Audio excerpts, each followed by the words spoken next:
Le FCC s'opposera de toutes ses forces à la dérive totalitaire ainsi qu'aux incitations subséquentes à la haine sur base d'appartenance ethnique ou politique. Il engage tous les Congolais à ne tolérer, à aucun prix, un tel recul démocratique. C'est une des résolutions prises par les présidents des regroupements et partis politiques du Front commun pour le Congo, réunis en séance d'évaluation de la situation politique du pays samedi 2 et dimanche 3 janvier 2021. Dans sa déclaration, la plateforme politique chère à Joseph Kabila dénonce et s'inscrit en faux contre la tendance consistant à faire du président de la République la source de légitimation des autres institutions de la République que sont le Parlement, le gouvernement et les cours et tribunaux. Ainsi, condamne-t-il, la désignation unilatérale par le président de la République d'un informateur chargé d'identifier une majorité parlementaire qui existe déjà depuis l'entame de la législature en cours, en l'absence de la destitution ou de la démission du Premier ministre en exercice ou de nouvelles élections législatives, condition sine qua non stipulée par l'article 78 al. 2e de la Constitution, lit-on dans la communication parvenue à la rédaction. De manière générale, le FCC constate l'instauration en République démocratique du Congo des pratiques attentatoires aux acquis démocratiques engrangés au cours de ces dernières années au prix de multiples sacrifices. Il les cite dans la déclaration publiée en intégralité ci-dessous. Front commun pour le Congo. DECLARATION politique des PRESIDENTS des regroupements et partis politiques du Front commun pour le Congo, FCC. Les présidents des regroupements et partis politiques membres du Front commun pour le Congo, FCC, réunis en séance d'évaluation de la situation politique du pays samedi 2 et dimanche 3 janvier 2021, constatent l'instauration en République démocratique du Congo des pratiques attentatoires aux acquis démocratiques engrangés au cours de ces dernières années au prix de multiples sacrifices de notre peuple. Il s'agit notamment de a. L'offensive de l'UDPS, parti du président de la République, contre le Parlement en rétorsion à un vote de déchéance d'un de ses membres du bureau de l'Assemblée nationale l'année dernière. L'inviolabilité du siège de celle-ci, proclamée par l'article 7 de son règlement intérieur jugé conforme à la Constitution par l'arrêt R. Const.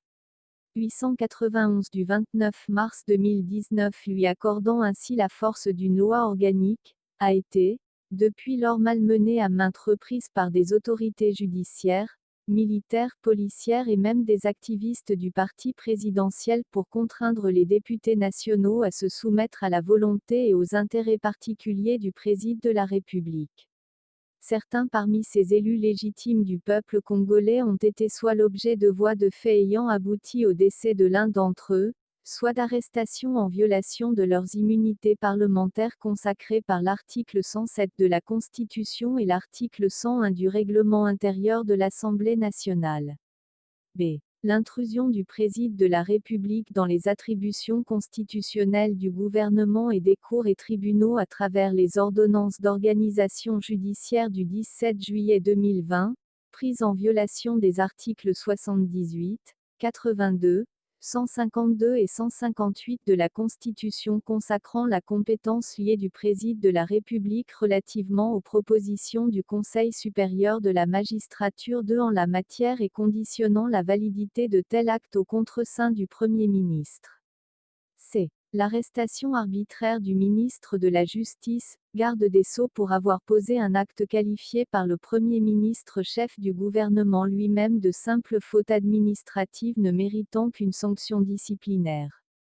D. L'intrusion dans les attributions constitutionnelles des assemblées provinciales par des mesures intempestives d'annulation des votes régulièrement adoptés par ces dernières à l'encontre de quelques gouverneurs de province en échange de leur transhumance vers l'UDPS en s'appuyant abusivement sur la justice et les technostructures sécuritaires police, ANR, FARDC, pour se constituer des majorités artificielles différentes de celles issues des urnes. C'est dans l'intention avérée de se soustraire à ses obligations constitutionnelles et légales que le président de la République a délibérément provoqué une crise artificielle non prévue dans l'ordre constitutionnel congolais en décrétant unilatéralement le 6 décembre dernier, l'effritement d'une majorité parlementaire à laquelle son parti l'UDPS était une associée du reste non significative au regard des résultats des élections du 30 décembre 2018. Pour le FCC, cette brutale remise en cause de la coalition majoritaire FCC-CACH ne saurait avoir aucun impact sur la vie institutionnelle nationale dès lors que l'identification de la majorité et de l'opposition à l'Assemblée nationale, fait conformément aux articles 26 et 54 du règlement intérieur de l'Assemblée nationale en début de législature et pour toute la durée de celle-ci, n'est nullement remise en cause par le retrait de l'UDPS à défaut d'élections générales anticipées, seul à même de reconfigurer légalement cette dispensation. Puis ce qui précède. 1. Le FCC dénonce et s'inscrit en faux contre la tendance consistant à faire du Président de la République la source de légitimation des autres institutions de la République que sont le Parlement, le gouvernement et les cours et tribunaux, tendance qui énerve les articles 68, 91 al. 1er et 2e, 100 al. 1er, 149 al. 1er et 152e de la Constitution et qui viole le principe de la séparation des pouvoirs.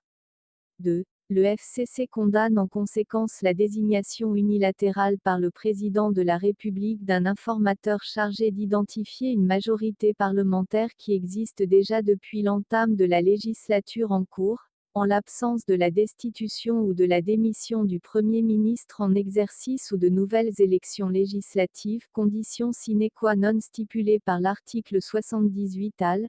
2e de la Constitution. 3. Le FCC s'opposera de toutes ses forces à la dérive totalitaire ainsi qu'aux incitations subséquentes à la haine sur base d'appartenance ethnique ou politique. Il engage tous les Congolais à ne tolérer, à aucun prix, un tel recul démocratique. Il s'agit de conjurer une fois pour toutes le retour de l'autocratie par la culture du droit de la force au détriment de la force du droit. 4. Le FCC s'associera néanmoins à toutes les initiatives visant à consolider la jeune démocratie congolaise notamment à travers la revisitation de l'arsenal légal en vue d'y renforcer entre autres l'indépendance et l'impartialité de la justice de même que les mesures de transparence du processus électoral et de dépolitisation de l'administration territoriale.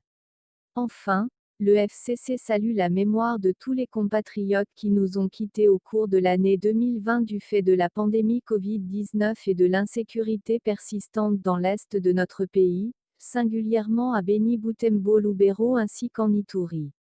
Une pensée pieuse aussi pour nos militaires qui sont tombés dans le cadre de leurs fonctions au service de la patrie dont les derniers en date sont les jeunes pilotes, fleurons de la force aérienne congolaise. À leurs familles ainsi qu'à toute la nation congolaise, le FCC présente ses condoléances attristées.